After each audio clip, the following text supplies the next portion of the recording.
Capítulo 9. Al ir a tomar posesión de su cargo, Chen Quanhui se topa con la desgracia. Al ser vengados, los padres reciben el premio debido a sus desvelos. La ciudad de Chang'an, situada en la provincia de Shenxi, era el lugar en el que, generación tras generación, los emperadores habían establecido su capital. Desde los tiempos de los Zhou, los Qin y los Han, había sido embellecida sin parar. 8 ríos confluían en ella, dándole un aire de incomparable belleza. En aquel entonces ocupaba el trono el emperador Taichung, de la gran dinastía de los Tang, otorgándose a su reinado el nombre de Chen Quan. Llevaba 13 años gobernando, siendo aquel el conocido como Qise. Su reino gozaba de paz, y de todas las regiones venían gentes a ofrecerle tributos. No había ni un solo habitante de la tierra que no se considerara súbdito suyo. Un día Taichung se sentó en el trono e hizo llamar a su presencia a todos sus colaboradores. Tras presentarle sus respetos, el primer ministro Wei Chen se adelantó y dijo: puesto que el mundo goza por doquier de paz y tranquilidad, sería conveniente restablecer la antigua costumbre de los exámenes, y fijar fechas concretas para su celebración. A ellos, serían invitados los intelectuales más distinguidos, para una vez seleccionados los de conducta más recta y profunda inteligencia, confiarles las altas responsabilidades de la administración y el gobierno. Vuestro punto de vista es totalmente acertado, comentó Taichung, e inmediatamente hizo público un documento en el que se invitaba a acudir a Chang'an, a examinarse, a todos los versados en los escritos confucianos, a cuantos fueran capaces de escribir con elegancia el estilo, y a los que hubieran aprobado los 3 grados, sin distinción de edad, profesión, o punto de origen. La orden alcanzó hasta el último rincón del imperio, fijándose en todas las prefecturas, ciudades y pueblos. Así, llegó también a un pequeño lugar llamado Aichou, donde habitaba cierto joven llamado Chen Er, conocido igualmente como Quan Hui, quien, tras leer el documento imperial, corrió a casa de su madre, apellidada Chang, y le dijo: de la corte ha llegado un anuncio, convocando exámenes en todas las provincias del sur, para la selección de las personas más inteligentes y virtuosas. Con tu permiso, he decidido presentarme a esas pruebas tan importantes. Si consigo obtener un puesto de cierta relevancia, todos os sentiréis orgullosos de mí, nuestro apellido adquirirá un lustre que jamás tuvo, mi esposa recibirá el título de dama, mi hijo no tendrá que temer nada en el futuro, y nuestra casa será respetada como si fuera un templo. Todo esto resume las aspiraciones que siempre he tenido. Deseaba que lo supieras antes de marcharme. Sé bien, hijo mío, respondió la madre, que una persona educada estudia cuando es joven, y se busca la vida cuando ha madurado. Creo que deberías seguir tú también las enseñanzas de este proverbio.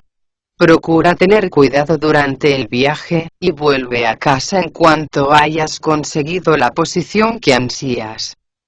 Quan Hui ordenó al criado que empaquetara todas sus cosas, y tras despedirse de su madre, emprendió el viaje, ilusionado. Al llegar a Chang'an, vio que los exámenes habían comenzado ya, y sin pérdida de tiempo se dirigió al gran salón en el que tenían lugar. Aprobó las primeras pruebas, pasando directamente a las que se celebraban en la corte.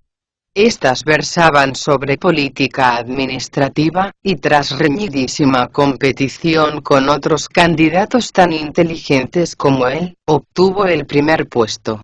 De esta forma, consiguió el título de Chuanyuan, firmado por el propio emperador de los Tang en persona.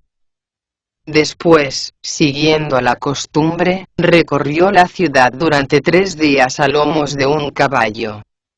El cortejo pasó junto a la casa del primer ministro Jin Kai-shan, que tenía una hija llamada Wen Chiao, aunque era conocida por todos como Man Tang Chiao.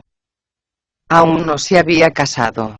Precisamente en aquel mismo momento se disponía a escoger marido, arrojando desde lo alto de una torre engalanada de flores y guirnaldas una pequeña pelotita profusamente bordada. Al ver la prestancia viril de Kwa Hui, y enterarse de que se trataba del nuevo Chuang Yuen, se sintió atraída por él y arrojó la bolita de los bordados, con tan buena suerte que fue a parar sobre el sombrero de seda negra de Kwa Hui.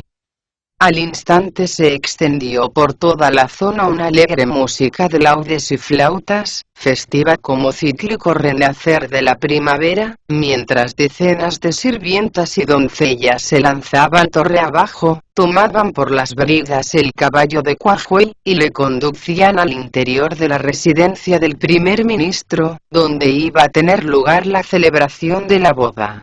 Al punto abandonaron sus aposentos el alto funcionario imperial y su esposa, reunieron al maestro de ceremonias y a todos los invitados, y entregaron a la muchacha a Kwa Hui como esposa. Los contrayentes se inclinaron ante el cielo y la tierra, se saludaron con respeto y se arrodillaron ante los padres de la novia. Visiblemente satisfecho, el primer ministro dio un fastuoso banquete y todos los invitados celebraron tan feliz evento hasta bien entrada la noche. Para entonces los dos novios habían abandonado ya la sala del convite, y se habían retirado agarrados de la mano, a la cámara nupcial. A la mañana siguiente muy temprano, el emperador tomó asiento en la sala del tesoro de las chimeneas de oro, y tras convocar a todos los consejeros tanto militares como civiles, preguntó: ¿A dónde debemos enviar al nuevo Chuang Yuen? Hemos descubierto que existe una vacante en Xiangzhou, respondió el ministro Wei Chen. Os suplico que le concedáis a él ese puesto. Taichung le nombró gobernador de Xiangzhou, ordenándole que partiera hacia allí con la mayor brevedad posible. Tras agradecer al emperador tan alto honor, Kwa Hui abandonó la corte y se dirigió a toda prisa a la casa del primer ministro a informar de todo a su esposa. No tardó en despedirse de sus suegros, y no pasó mucho tiempo antes de que se dirigiera acompañado de su mujer, hacia su nuevo destino. Cuando iniciaron el viaje, la primavera estaba tocando ya a su fin. Una leve brisa sacudía el delicado verdor de los sauces, mientras el rojo de fuego de las flores se veía salpicado por diminutas gotas de lluvia. Puesto que su hogar les pillaba de camino, Kwa Hui hizo un alto en su casa, con el fin de saludar a su madre.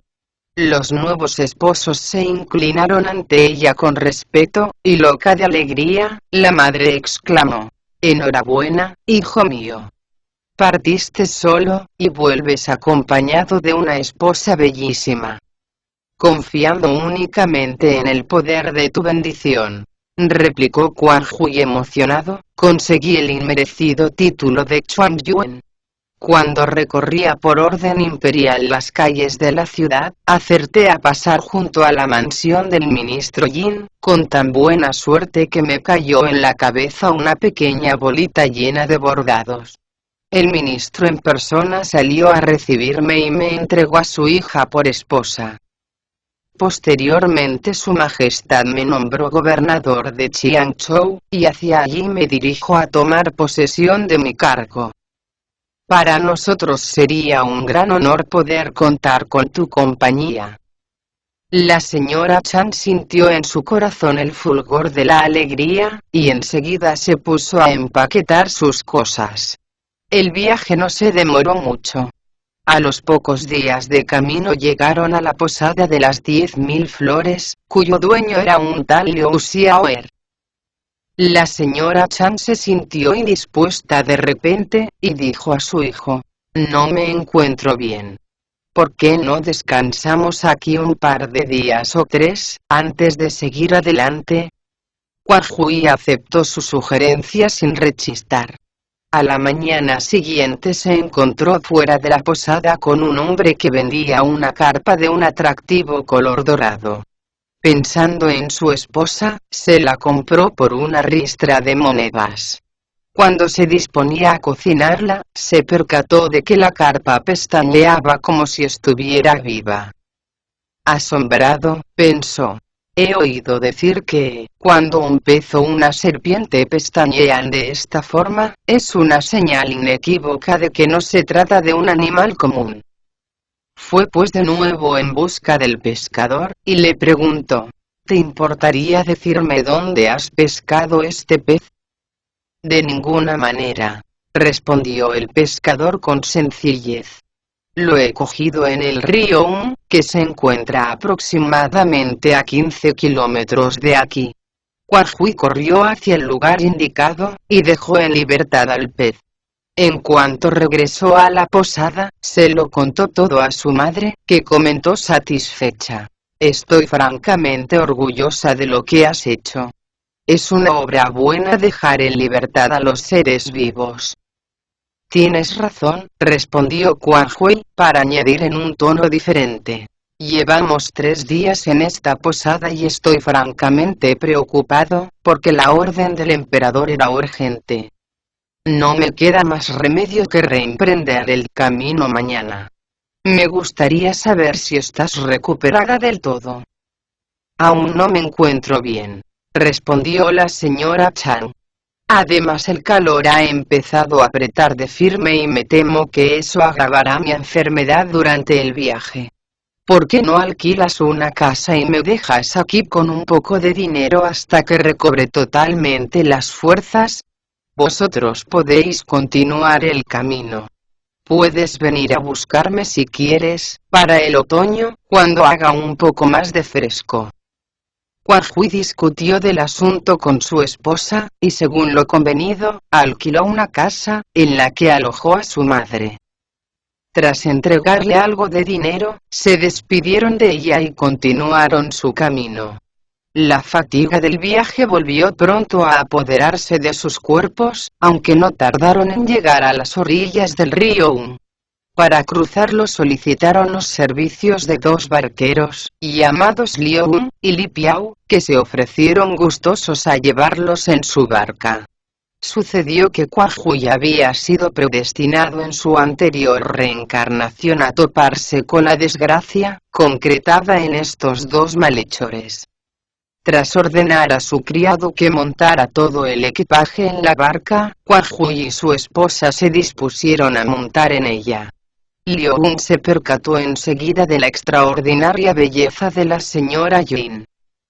Su rostro recordaba, en efecto, a la luna llena, sus ojos poseían el sereno atractivo del agua de otoño, su boca se asemejaba por su color y tamaño a las ciruelas, y su cintura delicada y estrecha, era como un sauce joven. Sus rasgos eran tan atractivos que por verlos, los peces eran capaces de dejarse hundir, y los patos salvajes de plegar las alas y caer como piedras, sobre el suelo. Su belleza era tan perfecta, que la luna se escondía al verla, y las flores más hermosas se sentían avergonzadas. Liu se puso de acuerdo con Li Piao, y dirigieron la barca hacia una zona apartada, donde esperaron con impaciencia la caída de la noche. Mataron entonces al criado, y asesinaron a golpes a Quan Hui, arrojando a continuación sus cuerpos al agua. Cuando la mujer vio que habían matado a su marido, trató de zambullirse en el río, pero Liu actuó con rapidez y logró retenerla a su lado. Si accedes a mis deseos, no te ocurrirá nada, le dijo pasándole el brazo por la cintura. De lo contrario, te partiré en 2 con este cuchillo que tengo en las manos. A falta de un plan mejor, la mujer consintió y se entregó a Liu. El ladrón llevó entonces la barca a la orilla sur y se la entregó a Li Piao. Vistió después las ropas de Quan Hui, cogió sus credenciales, y continuó el camino hacia Chiangzhou, acompañado de la señora El cuerpo del criado asesinado fue arrastrado río abajo por la corriente, mientras que el de Chen Quanhui se hundió y fue a parar al fondo, donde fue avistado al poco rato por un yaksa que estaba de patrulla. Sin pérdida de tiempo corrió al palacio del dragón e informó de lo ocurrido a su rey, que estaba precisamente en aquellos momentos celebrando audiencia pública, diciendo con voz entrecortada: un literato acaba de ser molido a palos cerca de la desembocadura del río Un por alguien no identificado, y su cuerpo yace en el fondo, totalmente inerte. El rey dragón ordenó que le fuera traído el cadáver, y tras examinarlo con cuidado, exclamó furioso: «Este hombre es mi benefactor. ¿Cómo ha podido ser asesinado?» Como suele decirse, la amabilidad hay que recompensarla con la misma moneda. Debo devolverle a la vida y así, pagarle el inestimable beneficio que me hizo él ayer. Sin pérdida de tiempo, redactó una carta para el espíritu local y el dios protector de Unchou, en la que les suplicaba encarecidamente que le entregaran el alma del literato, para devolverle así a la vida. Estos ordenaron a su vez a los demonios, que dieran el espíritu de Chen Quanhui al yaksa que les había llevado la carta, y que feliz por el éxito de su gestión, condujo a la desconcertada alma al palacio del cristal de agua. Allí tuvo lugar una audiencia con el rey dragón. «¿Cómo te llamas y de dónde venías?», le preguntó. «¿Por qué has llegado hasta aquí, y cuáles son las causas por las que has sido apaleado con tanta brutalidad?» «Mi nombre», contestó Quanhui, después de saludar respetuosamente a su anfitrión, «es Chen Er, aunque todo el mundo me conoce por Quanhui. Procedo de la villa de Unnun, en Aichou. En los últimos exámenes imperiales he obtenido el título de Chuanyuan, y en consecuencia, el emperador me ha nombrado gobernador de Chiangzhou, hacia donde me dirigía en compañía de mi esposa a tomar posesión de mi cargo. Lo que menos me sospechaba, al coger la barca para cruzar el río, es que ese malvado barquero llamado Liu Un se prendara de mi esposa y tramara quitarme la vida. Cuando más descuidado estaba, me molió a golpes y arrojó después mi cuerpo a las aguas. Os suplico, señor, que os apiadéis de mí». «Así que eso es lo sucedido», exclamó indignado el rey dragón. «Aunque no lo creáis, soy la carpa dorada que salvasteis ayer. Sois, por tanto, mi benefactor. Os encontráis, ciertamente, en una situación muy difícil, pero no existe razón alguna que me impida acudir en ayuda vuestra». Apartó a un lado el cuerpo de Quanhui y le puso en la boca una perla mágica para evitar que se descompusiera y facilitar así el reencuentro con su alma. De esta forma, podría vengarse más adelante. «Mientras tanto», añadió el rey dragón, «tu espíritu puede quedarse de oficial en mi palacio». Agradecido, Quanhui se echó rostro en tierra y golpeó repetidamente el suelo con la frente. El rey dragón por su parte, preparó un espléndido banquete de bienvenida, al que invitó a sus más directos colaboradores. Mientras esto sucedía en el reino de las aguas, la señora Yin empezó a sentir tal odio por el bandido Liu, que su único deseo era poder comer su carne y dormir sobre su piel. Sin embargo, como estaba encinta y no sabía aún si se trataba de un varón o de una hembra, no le quedó otro remedio que someterse contra su voluntad a su despreciable raptor. Su llegada a Chiangzhou se produjo a los pocos días. Todos los funcionarios salieron a recibirlos, ofreciéndoles a continuación un opíparo convite en la mansión del gobernador. A los brindis Liu Un dijo con falsa modestia: «Como bien sabéis, no soy más que un simple hombre de letras. Dependo pues, de vuestra ayuda y de vuestras sugerencias para llevar adelante mis responsabilidades de gobierno». «Semejante humildad os honra, señor», contestaron los funcionarios. Nadie desconoce que habéis sido el primero en los exámenes y que poseéis una de las cabezas más privilegiadas de todo el reino. No dudamos por tanto, que consideraréis al pueblo como hijo propio vuestro, y de esta forma, vuestras decisiones serán acertadas y vuestros pronunciamientos totalmente justos. Todos dependemos de vuestra capacidad de mando. ¿A qué viene pues, mostrarse tan humilde? El banquete duró hasta bien entrada la noche.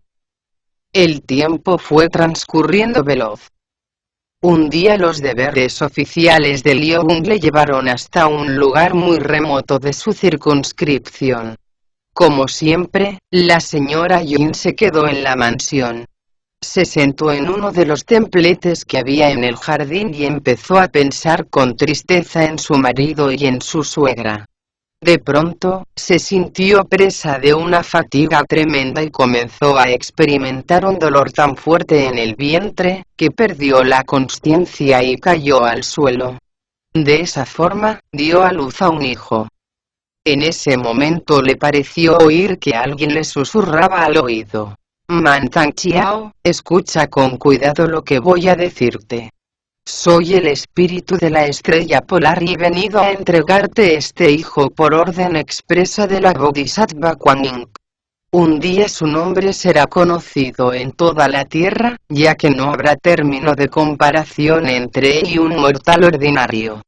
Cuando regrese el bandido Liu, lo más seguro es que quiera hacer daño al niño.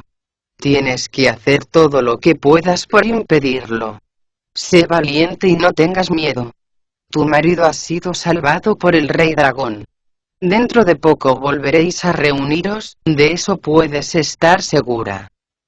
Llegará el día en el que todo lo torcido será enderezado y todos los crímenes castigados. No olvides jamás mis palabras. Ahora despiértate, despiértate cuanto antes. La voz se hizo lejana y dejó de oírse. La señora se despertó y guardó lo que había oído en el cofre de su corazón. Tomó al niño en sus brazos y lo apretó con fuerza contra su pecho, sin saber exactamente qué hacer para protegerle. En cuanto regresó Liu, quiso ahogarle, pero la mujer se lo impidió, diciéndole con estudiada astucia: «Hoy es muy tarde ya. Déjale vivir hasta mañana. Al fin y al cabo, para tirarle al río siempre hay tiempo». Fue una suerte que a la mañana siguiente Liu fuera de nuevo solicitado por unos asuntos urgentes, que le mantuvieron alejado del palacio todo el día. Entre desesperada y aliviada, la mujer se dijo: «Si sigue aquí el niño, cuando vuelva el bandido, su vida correrá un gravísimo peligro. Lo mejor que puedo hacer es abandonarle en el río y dejar a la muerte o a la vida que sigan su propio curso. Quizás el cielo se apiade de su suerte y envíe en su auxilio a alguien que le cuide y se ocupe de él. Quién sabe si en el futuro volveremos a encontrarnos de nuevo. Pero es la única solución».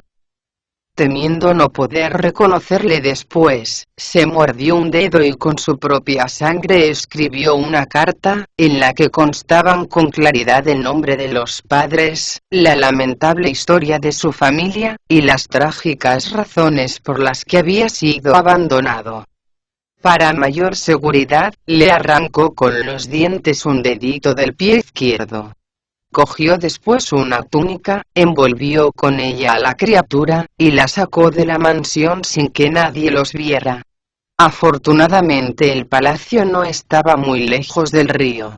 Al llegar a la orilla, no pudo contener el llanto y las lágrimas fluyeron veloces por sus mejillas.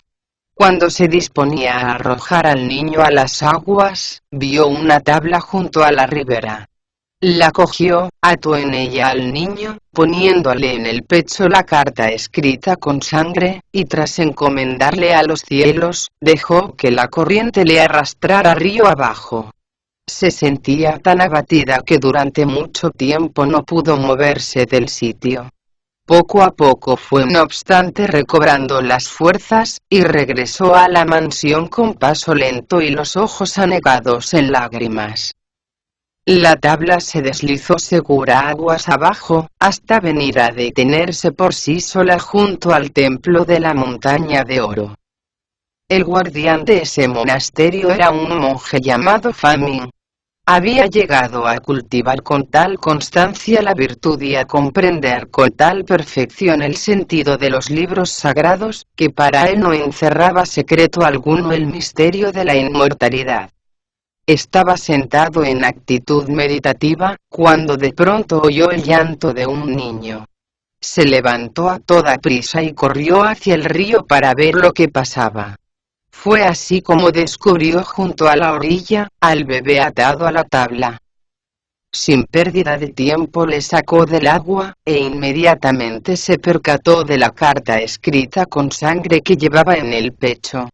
Tras leerla con inusitada avidez, dio a la criatura el nombre de el que flota en el río, y se lo entregó a una piadosa mujer para que le alimentara y cuidara de él. La carta quedó en su poder, celosamente guardada. El tiempo fue pasando tan rápido como el vuelo de una flecha, y las estaciones se sucedieron con la rapidez con que la lanzadera se desplaza por el telar. El que flota en el río llegó, así, a cumplir 18 años. El guardián del monasterio le rapó entonces la cabeza, y le invitó a entregarse a una vida de ascesis y meditación, dándole el nombre religioso de Xuanzang. En cuanto hubo recibido la bendición y aceptado los mandamientos, Xuanzang se lanzó con entusiasmo por las sendas del camino recto. Un día, cuando la primavera estaba tocando ya a su fin, varios monjes se reunieron a la sombra de los pinos a discutir sobre los principios del Zen y a debatir acerca de los misterios que constituían el tema constante de sus meditaciones. Uno de ellos, sintiéndose incapaz de resolver los enigmas que Xuanzang le fue magistralmente presentando, perdió la paciencia y exclamó malhumorado: ¿Quién te crees que eres? Ni siquiera sabes cómo te llamas ni conoces el nombre de tus padres. ¿Cómo te atreves a venir aquí a dártelas de grande? Eres un don nadie. ¿Te enteras? Un don nadie. Desolado, Xuanzang corrió al interior del templo y, arrodillándose ante su maestro, dijo con los ojos anegados en lágrimas: aunque todo ser humano debe su existencia y cuanto es a las 5 fases y a las fuerzas del yin y el yang, tiene que ser después educado por sus padres. ¿Cómo es posible que haya en el mundo una persona que carezca de padre y madre, como yo? Esgrimiendo estos argumentos, insistió con tanta firmeza a su mentor para que le revelara el nombre de sus progenitores, que éste terminó diciéndole: si en verdad deseas saber quiénes son tus padres, vente conmigo a mi celda. Xuanzang le siguió hasta su cuarto. El anciano monje se encaramó entonces a una viga y bajó una caja pequeñita. La abrió y sacó una carta escrita con sangre y un vestido, que entregó a Xuanzang sin decir palabra alguna. Este desdobló la carta y la leyó con cuidado. De esta forma, descubrió los nombres de sus padres y la inesperada tragedia que se había abatido sobre sus vidas. Sin dejar de llorar, se dejó caer en el suelo y exclamó: ¿cómo puede llamarse hombre quien es incapaz de vengar a sus propios padres? Durante 18 años he ignorado sus nombres y hoy, por fin, he descubierto que mi madre todavía vive. De todas formas, jamás habría alcanzado esta edad, de no haber sido salvado y cuidado por vos. Permitidme pues, ir en busca de mi madre. Os prometo reconstruir después este monasterio con las limosnas que saque pidiendo, y así os devolveré en parte cuanto habéis hecho por mí. Si deseas conocer a tu madre, contestó el viejo maestro, coge la carta y el vestido, y vete a pedir a la mansión del gobernador de Chiangzhou. Allí encontrarás a la mujer que te dio el ser. Xuanzang aceptó el consejo de su maestro, y fue a mendigar a Qianzhou. Quiso el cielo que Liu Hung estuviera fuera del palacio cuando él llegó, y de esta forma, madre e hijo pudieron reencontrarse con la ternura que el momento requería. Precisamente la noche anterior a su llegada, la señora Yin había tenido un sueño en el que vio la luna menguante hacerse llena otra vez, y se dijo esperanzada: «Qué raro. Hace muchísimo tiempo que no recibo noticias de mi suegra, mi marido ha sido asesinado, y mi hijo arrojado a las aguas. ¿Querrá decir eso que alguien le salvó de morir ahogado y ha cuidado de él durante todo este tiempo? Si es así, ahora tendrá alrededor de 18 años. ¿Quién sabe? Quizás ha decidido el cielo que nos encontremos de nuevo dentro de poco». Mientras pensaba en eso, oyó de pronto a alguien recitando sin parar fragmentos de las escrituras a la puerta de sus aposentos, al tiempo que gritaba: «Una limosna para este monje mendicante. Una limosna, por favor». En cuanto pudo, la señora se llegó hasta él y le preguntó: «¿De dónde vienes?». «Yo, señora», respondió Xuanzang, humilde, «soy uno de los muchos discípulos de Famin, guardián del monasterio de la Montaña de Oro». «¿Así que eres discípulo del guardián de ese templo?», repitió ella, y le invitó a entrar en la mansión, donde le dio de comer algunas verduras y un poco de arroz. Mirándole con atención, descubrió que en sus ademanes y en su forma de hablar había un algo que le recordaba a su marido. Intrigada, ordenó a las criadas que se retiraran y volvió a preguntarle: «¿Cuándo abandonasteis a vuestra familia, para convertiros en servidor de la verdad, de niño o de mayor? ¿Cómo os llamabais antes de entrar en religión? ¿Viven aún vuestros padres?». «Jamás dejé a los míos. Ni de mayor, ni de joven», contestó Xuanzang. «A decir verdad, tengo una ofensa que vengar tan grande como el cielo y tan profunda como el mar.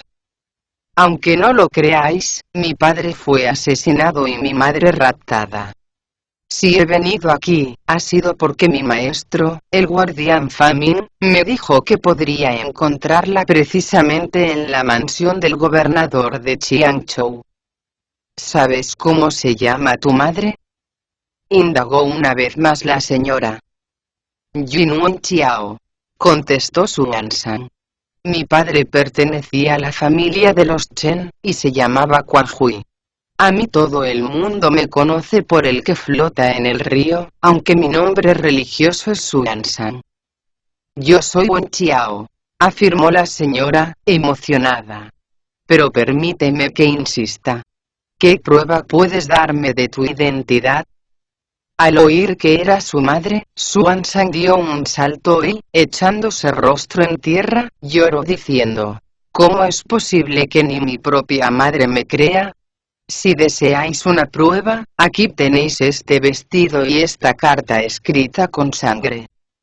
Wen Xiao los cogió con mano temblorosa, y enseguida comprendió que eran auténticos. Llorando de alegría, se abrazó a él y gritó: «Mi hijo ha vuelto. Mi hijo ha vuelto». Sin embargo, su gozo se tornó pronto en ansiedad, y le urgió diciendo: «Vete de aquí en cuanto puedas, hijo. Aléjate de este lugar. Durante 18 años he estado buscando a mis padres», replicó Xuanzang sorprendido, «y ahora, que te he encontrado, ¿quieres apartarme de tu lado? No podría soportar una nueva separación. ¿Es que no lo comprendes? Márchate enseguida», insistió ella. «Huye de aquí, como si todo tu cuerpo estuviera en llamas. Si vuelve el bandido Liu, seguro que te matará. Te diré lo que vamos a hacer. Mañana fingiré estar enferma y le diré que debo acudir sin tardanza a tu monasterio a entregar 100 pares de zapatos a los monjes, fruto de una promesa que hice hace cierto tiempo. Así podremos hablar con más tranquilidad. Xuanzang aceptó el plan, y despidiéndose respetuosamente de su madre, regresó al templo en el que vivía. La señora Yin le vio marcharse con una mezcla de ansiedad y gozo. A la mañana siguiente, con el pretexto de estar enferma, se quedó en la cama, negándose a tomar nada de comer. Liu Un entró en sus aposentos y le preguntó por la causa de tan inesperada dolencia. De joven, respondió ella, prometí hacer entrega de 100 pares de zapatos a un monasterio, pero no llegué a cumplir esa promesa. Hace aproximadamente 5 días soñé que un monje venía a exigirme lo prometido con un cuchillo en la mano, y desde entonces no me he sentido muy bien. ¿Es eso todo?, exclamó Liu Un. ¿Por qué no me lo dijiste antes? Se dirigió al salón de audiencias y ordenó a los superintendentes Wang y Li, que en el plazo de 5 días 100 familias de la ciudad deberían hacerles entrega de un par de zapatos cada una. Cuando estuvieron dispuestos, la señora Yin dijo a Liu Un: muy bien. Ya tengo los zapatos. Ahora solo me queda llevarlos a un monasterio. ¿Sabes si por aquí cerca hay alguno en el que pueda cumplir mi promesa? En Xiangzhou hay 2, contestó Liu Un, el de la montaña de oro y el de la montaña quemada. Puedes ir al que quieras. Hace tiempo oí decir que el de la montaña de oro era muy bueno. Así que creo que iré a ese, concluyó la señora. Sin pérdida de tiempo, Liu Un ordenó a los superintendentes Wang y Li que prepararan un bote. La señora Yin escogió a la criada de más confianza, y subió a bordo del pequeño barco. Los remeros palearon con fuerza, y la embarcación abandonó la orilla, camino del monasterio de la montaña de oro. El día del encuentro con su madre, Xuanzang regresó al templo a toda prisa, y contó al maestro Faming cuanto había sucedido. A la mañana siguiente llegó una doncella de la casa del gobernador, anunciando el arribo de su señora al monasterio, a cumplir una promesa. Todos los monjes salieron alborozados a darle la bienvenida. La señora entró en el templo, y tras presentar sus respetos al Bodhisattva, ofreció un espléndido banquete vegetariano. Ordenó después a la doncella, que pusiera las medias y los zapatos en bandejas y los llevara al salón principal del monasterio. Allí volvió a rezar con edificante devoción, y, antes de que los monjes se retiraran a sus quehaceres, pidió al maestro Faming que distribuyera entre ellos los regalos. En cuanto Xuanzang vio que todos se habían marchado y que no quedaba ninguno en el salón, se acercó a su madre y se arrodilló ante ella. La señora le pidió entonces que se quitara los zapatos y las medias, y comprobó que en efecto le faltaba el dedo meñique del pie izquierdo. Una vez más, madre e hijo se abrazaron y lloraron durante largo rato de alegría. Llamaron después a Faming, y le dieron las gracias por haber cuidado de él durante todos aquellos años. Me temo, dijo entonces el maestro, que este encuentro puede llegar a oídos del bandido. Conviene, por tanto, obrar con rapidez para evitar represalias. La señora se volvió entonces a su hijo y le dijo: toma este anillo y vete a Hangzhou, un lugar que se encuentra aproximadamente a 1500 millas al noroeste de aquí. En la posada de las 10.000 flores hallarás a una anciana llamada Chan, que es tu abuela paterna. Espero que no haya muerto todavía. He escrito también una carta que quiero que lleves a la capital de los Tang. Su destinatario es el primer ministro Yin, mi padre y, por lo tanto, abuelo tuyo. No te será difícil dar con él. Su mansión se encuentra a la izquierda del Palacio de Oro. Entrégale la carta y pídele que consiga del emperador Tang que envíe caballos y hombres a arrestar al bandido que trajo la desgracia sobre nuestra familia. De esta forma, será vengado tu padre y tu vieja madre recobrará su perdida libertad. No puedo entretenerme más ahora. Si lo hago, ese bribón puede sospechar algo y ponerse conmigo como una fiera. Una vez dicho esto, salió del templo, montó en la barca, y regresó a su mansión. Xuanzang la vio partir con lágrimas en los ojos. Corrió en busca de su maestro, y le pidió permiso para poner cuanto antes en marcha el plan de su madre. Una vez obtenido su beneplácito, se dirigió a un show, donde tras buscar la posada de las 10.000 flores, interrogó a Liu Xiaoer, la persona que la atendía, diciendo: hace bastante tiempo se hospedó aquí un caballero llamado Chen, cuya madre, según tengo entendido, se quedó en vuestro establecimiento. ¿Podéis decirme qué ha sido de ella? Como bien afirmáis, respondió Liu Xiaoer, la mujer a la que os referís fue huésped mía durante cierto tiempo. Después se volvió ciega, y durante 3 o 4 años no me pagó absolutamente nada por el hospedaje. Ahora vive en un alfar de ruido que hay cerca de la puerta sur, y se gana la vida mendigando por las calles. Lo que no comprendo es cómo el caballero pudo dejarla abandonada, sin dar señales de vida ni mandar a nadie a por ella. Xuanzang no esperó ni un solo segundo para dirigirse a todo correr hacia el viejo alfar de la puerta sur. Al oírle, la anciana dijo sorprendida: tu voz se parece muchísimo a la de mi hijo Chen Quanhui. Eso no es nada extraño, respondió Xuanzang, ya que soy el hijo único de Chen Quanhui, esposo de la señora Wen Qiao. ¿Por qué tu padre y tu madre no regresaron a por mí? Preguntó la anciana con amargura.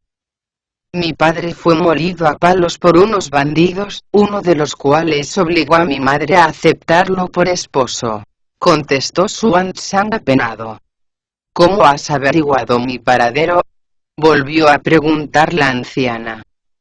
Mi madre me dijo dónde encontraros, respondió Xuanzang. Me entregó además una carta y un anillo para vos. La anciana lo cogió con mano temblorosa, y sin poder contener las lágrimas, dijo: mi hijo era una persona de mucha inteligencia y exquisita sensibilidad. Al principio pensé que había abandonado el camino del bien, dejando de lado sus obligaciones filiales. ¿Cómo iba a sospechar que había sido brutalmente asesinado? Bendito sea el cielo, que no se ha olvidado de mi infortunio y ha permitido a mi nieto venir en mi auxilio. ¿Cómo os quedasteis ciega? Inquirió Xuanzang emocionado. Pensaba tan a menudo en tu padre, exclamó la anciana. Día y noche le estuve esperando, pero él no apareció. Al comprender que nunca jamás regresaría, lloré tanto que los ojos se me quedaron finalmente secos. Xuanzang cayó entonces de hinojos y, elevando los ojos al cielo, exclamó: tened compasión de Xuanzang, que a pesar de haber cumplido ya los 18 años, aún no ha vengado la infamia caída sobre sus padres. Siguiendo el plan de mi madre, me he llegado hoy hasta aquí, y así, he encontrado a mi abuela. Compadeceos de tanto sufrimiento, y haced que sus ojos recobren la vista. En cuanto hubo terminado la plegaria, tocó los ojos de su abuela con la punta de la lengua, y al punto se tornaron tan vivos y brillantes como antes. Al ver la prestancia del joven monje que tenía delante, la anciana exclamó: en verdad eres nieto mío. Eres exactamente igual que mi hijo Quanhui. De esta forma, su alegría se vio teñida de la pesada tristeza del recuerdo. Xuanzang la sacó del viejo alfar y la llevó a la posada de Liuer, donde alquiló una habitación para ella.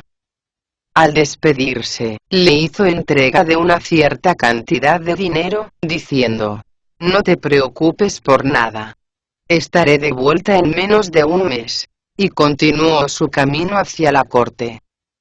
no le fue difícil encontrar la casa del primer ministro Jin, en la parte oriental de la ciudad imperial. Se llegó hasta el funcionario que guardaba la puerta y le dijo: «Soy pariente del primer ministro, y he venido a hacerle una visita». El funcionario corrió a avisar a su señor, que exclamó sorprendido: «¿Un monje? Yo no estoy emparentado con monje alguno». Pero su esposa le informó enseguida, visiblemente excitada: «Anoche soñé que nuestra hija Man Tangxiao regresaba a casa. ¿No querrá eso decir que nuestro yerno nos envía una carta por medio de ese monje?». Al primer ministro no le quedó más remedio que hacerle entrar. En cuanto Xuan Zhang se halló en su presencia, se echó en tierra llorando, al tiempo que sacaba la carta de entre su túnica y se la entregaba al primer servidor del emperador. El ministro empezó a leerla y, a medida que progresaba en su lectura, los ojos se le iban anegando en lágrimas, hasta romper finalmente en un irrefrenable llanto. «¿Puede saberse qué es lo que pasa, excelencia?», preguntó su esposa, sorprendida. «Este monje que ves aquí», respondió el primer ministro, emocionado, «es nuestro nieto. Chen Quanhui, nuestro yerno, fue asesinado por unos bandidos, y nuestra hija Man Tangxiao forzada a desposarse con su asesino». Al oír tan escalofriantes nuevas, la mujer se echó también a llorar, y él hubo de consolarla diciendo: «Sé fuerte y trata de consolarte. Mañana por la mañana presentaré un informe a nuestro señor, y yo mismo iré a la cabeza de las tropas que han de vengar ultraje tan imperdonable». Al día siguiente el primer ministro redactó un documento, que presentó al emperador y en el cual se leía: «El yerno de vuestro humilde servidor, el Chuan Yuen, Chen Quanhui, fue asesinado a palos por el barquero Liu Un, cuando se dirigía a tomar posesión de su nuevo cargo en Xiangzhou, acompañado de su familia. No contento con semejante felonía, forzó a mi hija a acostarse con él, haciéndose pasar por mi yerno y usurpando su puesto durante muchísimos años. A la vista de tan trágico y conmovedor suceso, suplico de vuestra majestad permiso para partir cuanto antes con caballos y hombres hacia esa provincia, con el fin de castigar como se merecen a los culpables».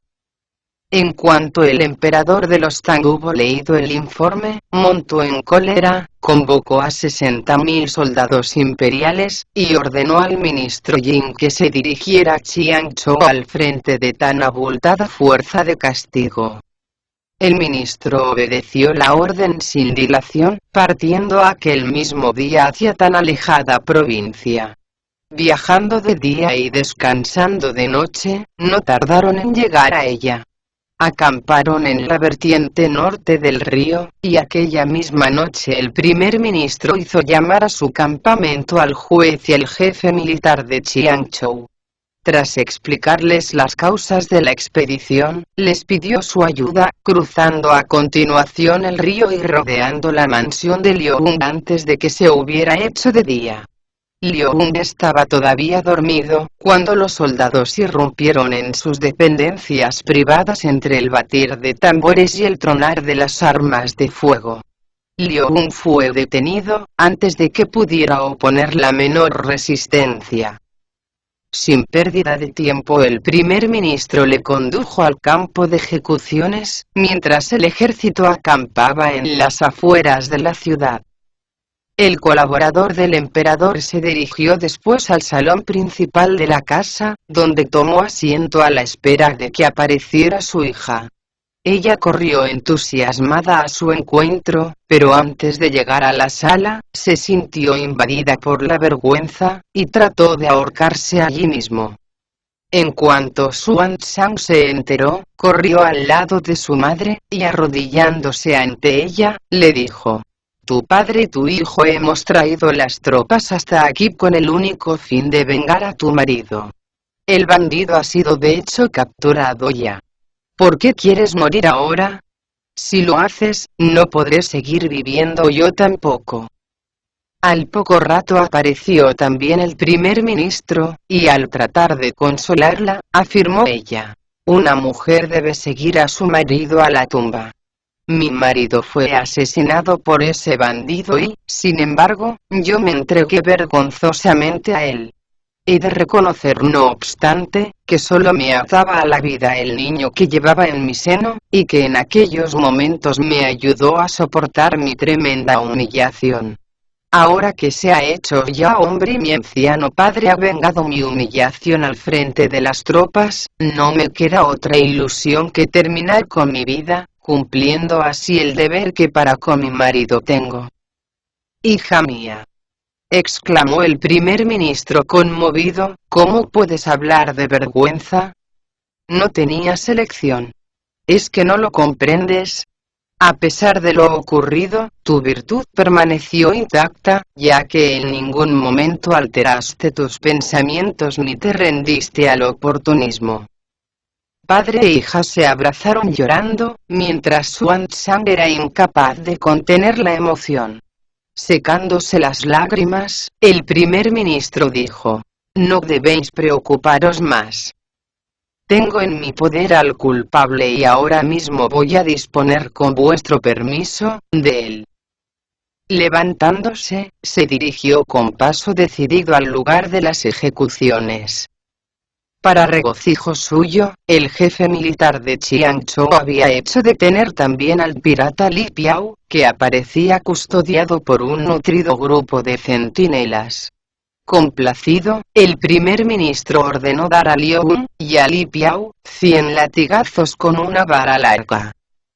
Los acusados firmaron entonces una confesión, en la que relataron hasta en sus más mínimos pormenores la forma como habían dado muerte a Quan Hui. A continuación Li Piao fue clavado en un potro de madera y, tras ser expuesto en la plaza pública a la mofa de todos los viandantes, fue descuartizado y su cabeza colocada en lo alto de una pica para escarnio de todos los malhechores. Liu Un, por su parte, fue conducido al sitio exacto donde había dado muerte a Chen Quanhui, y se le arrancó el corazón y el hígado, que fueron ofrecidos allí mismo en libación. Seguidamente se quemó un escrito en el que se ensalzaban las altas cualidades de Chen Quanhui, y sus cenizas fueron arrojadas a las aguas. Incapaces de apartar los ojos del río, los tres se rindieron al llanto, resonando sus sollozos varios kilómetros corriente abajo. Eso alertó a un yaksa que se hallaba patrullando las aguas. Se llegó hasta allí, cogió el espíritu del escrito y se lo llevó al rey dragón. En cuanto lo hubo leído, llamó a una tortuga mariscal y le ordenó que fuera a buscar a Quan Hui. «Enhorabuena, excelencia», exclamó el rey al verle. «En este preciso instante vuestra esposa, vuestro hijo y vuestro suegro están ofreciéndoos sacrificios en la orilla misma del río. Voy a dejar en libertad a tu espíritu, y así recobrarás la vida. No quiero de todas formas, que te marches con las manos vacías, por lo que te suplico que aceptes como prueba de amistad y agradecimiento, esta perla que concede todos los deseos, 2 perlas ordinarias, 10 piezas de seda o sirena, y un cinturón de jade con incrustaciones de nácar.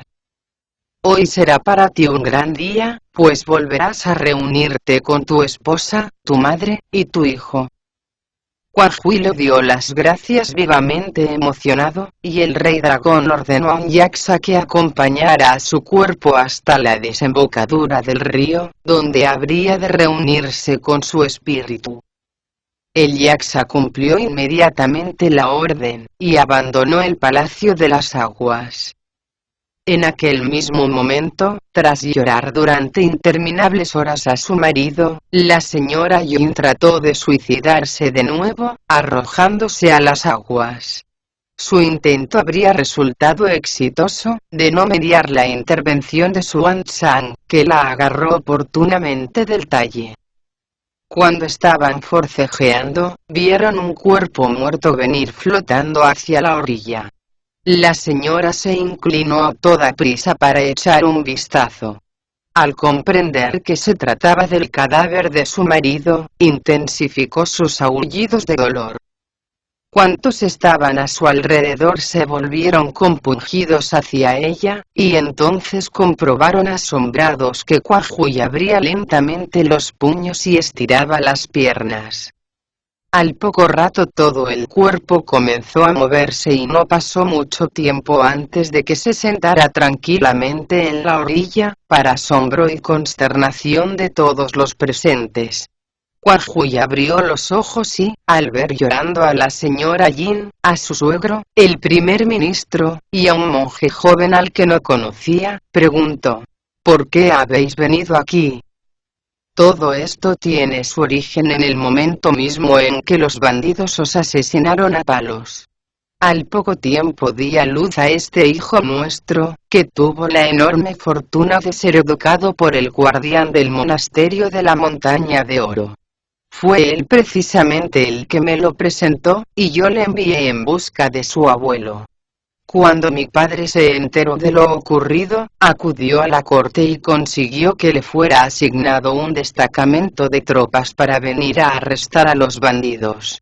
No hace ni 5 minutos que hemos arrancado el hígado y el corazón al principal culpable y os lo hemos ofrecido en libación. ¿Queréis explicarnos vos ahora cómo os las habéis arreglado para volver de nuevo a la vida?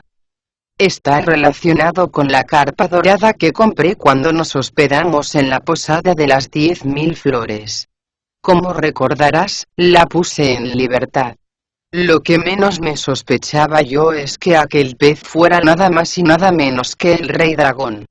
En cuanto los bandidos me arrojaron al río, acudió agradecido a mi rescate, y ahora me ha devuelto el espíritu, cargándome de regalos valiosísimos, que traigo aquí conmigo. Desconocía totalmente que hubieras dado a luz. Por lo que a mi suegro respecta, le agradezco de todo corazón haberme vengado. Es francamente inexpresable la alegría que ahora me embarga. Los tiempos de sufrimiento parecen haber pasado, por fin. Cuando se enteraron de lo ocurrido, los funcionarios de la provincia acudieron en tropel a darle la enhorabuena. Agradecido, el primer ministro les ofreció un espléndido banquete, tras lo cual inició aquel mismo día la marcha de vuelta, acompañado de todas sus tropas. Al pasar por la posada de las 10.000 flores, el colaborador del emperador ordenó detener el ejército, para que Kuai-hui y Xuanzang fueran a buscar a su anciana madre. Precisamente la noche anterior la mujer había soñado que volvía a florecer un árbol totalmente seco, y aquella misma mañana oyó cuchichear sin cesar a las urracas detrás de su casa. Eso la hizo preguntarse ilusionada: ¿querrá decir que mi nieto viene a buscarme? No había acabado de pensarlo, cuando se presentaron el caballero y el muchacho. El joven monje señaló a la anciana, y dijo con una mezcla de orgullo y respeto: aquí tienes a mi abuela. En cuanto Kuai-hui vio a su madre, se inclinó ante ella, y después la abrazó con indecible ternura. Madre e hijo estuvieron llorando de alegría durante un buen rato. Tras contarse lo que había sucedido, pagaron al posadero lo que se le adeudaba, y continuaron el viaje hacia la capital. Lo primero que hicieron Kuai-hui, su esposa, y su madre, al llegar a la mansión del primer ministro, fue ir a saludar a su respetable señora. La mujer estaba fuera de sí de alegría. Llamó a los criados y les ordenó preparar un banquete como no se había visto jamás en toda la ciudad. Es mi deseo, dijo el primer ministro a la hora de los brindis, que este convite reciba el nombre de fiesta de la reunión, porque ciertamente lo es, y toda nuestra familia participa de tan indescriptible alegría. A la mañana siguiente muy temprano, el emperador de los Tang celebró su habitual audiencia, y el ministro Jin se adelantó para informar oportunamente de cuanto había sucedido en el curso de su misión. Recomendó igualmente, que le fuera concedido a Quan Hui un puesto acorde con sus muchas cualidades, cosa a la que accedió el emperador, nombrándole vicecanciller de la Secretaría de Estado. De esta forma, seguiría a la corte a donde quiera que se desplazara, y se encargaría de llevar a la práctica todas sus decisiones. Xuanzang, decidido a caminar por los puros senderos del Zen, fue enviado al monasterio de la bendición infinita, para continuar con su vida de meditaciones y ascesis. Al poco tiempo, sin embargo, la señora Yin consiguió por fin consumar sus intentos de suicidio, y él regresó al monasterio de la Montaña de Oro a dar las gracias al maestro Faming por cuanto había hecho por él. No sabemos cómo se desarrollaron las cosas a partir de entonces. Quien quiera averiguarlo deberá escuchar con atención las explicaciones que se brindan en el capítulo siguiente.